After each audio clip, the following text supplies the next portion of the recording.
All right. A few days ago, I posted the video in which the Zorki 4 had an issue with curtain, and it still has. This issue is now at 130 shutter speed, and it's also at other shutter speeds. I'm gonna show you. As you know, you have to change the speed only after loading, so I will put the fastest one, 1000. This one goes, but sometimes maybe even this can be delayed or get stuck. Let's see with applying some force, but it's still hesitating sometimes. However, this camera can be used. What I noticed that it was because it wasn't used for a long time. Still didn't start with enough speed,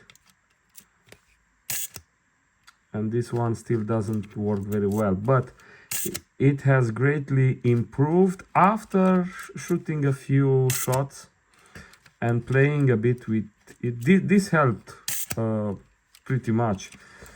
I'm not sure if the camera stays for another 6 months how it will behave, but if you want to shoot a film and do this before, it will for sure help a bit.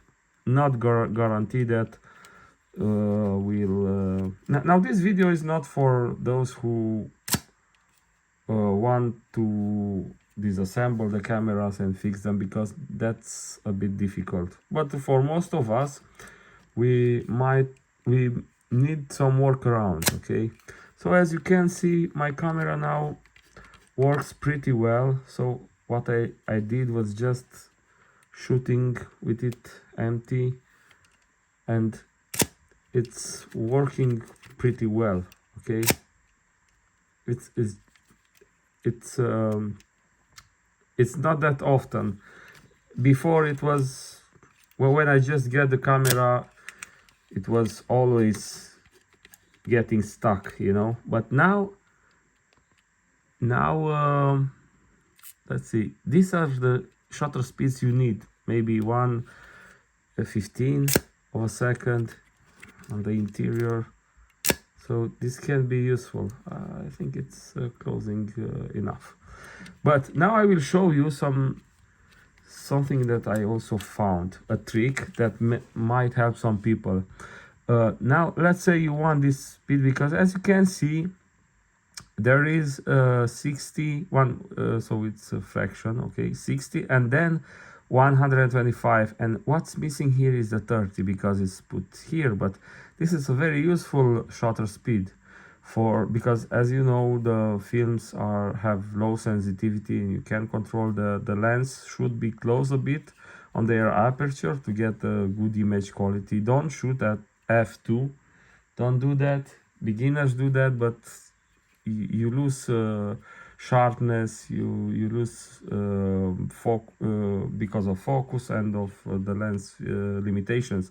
So please close your aperture, and you still get depth of field, bokeh and so on, and even better. So you need to shoot at a lowest speed that makes the camera useful and the image not blurred due to shake. Okay, so that is 130. It's very useful, so you need it. But most of these cameras cannot use this speed because it's a bit special, how to say, it's a different way to set it.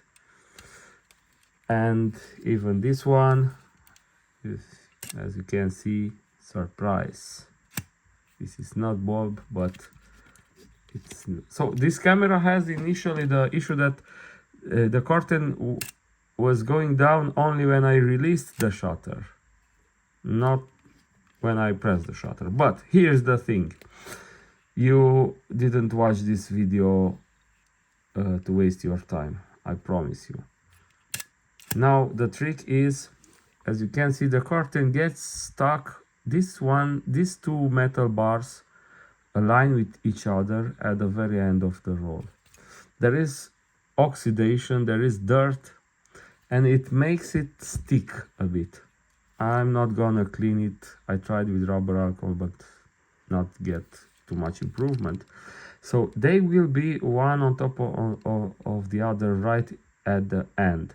Of course, you need to have this frame fully opened to have a complete frame.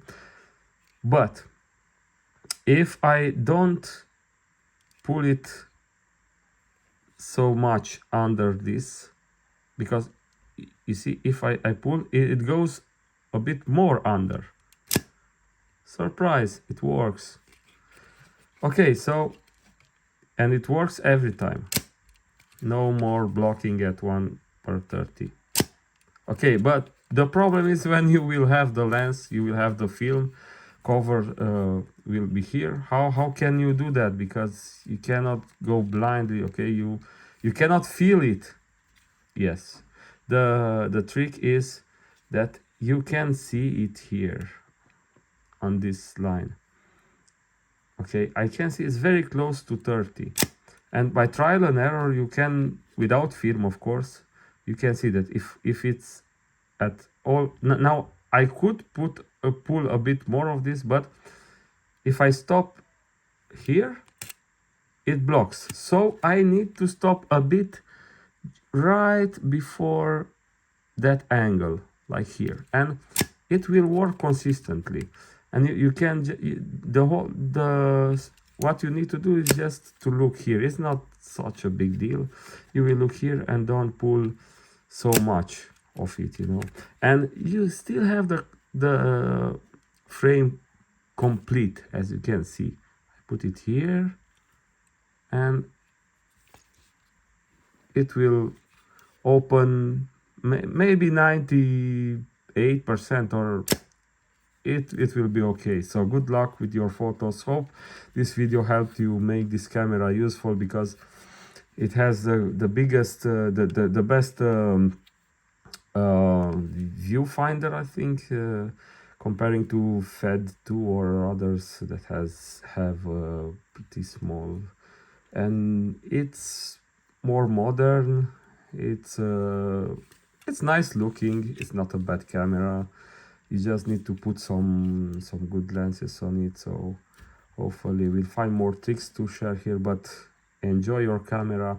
Now I can do this visually, but even with the help of this dial, you're good to go. And yep, just don't pull too much. Don't be afraid to put more close to 1, because it's not that bad. It's still covered. Okay, so even if you put like here to be completely safe, you just lose 1 millimeter here, but you get a useful a camera that can be used. But I will go with a perfect spot here, and you're good to go. So yeah, thank you very much for watching. Bye.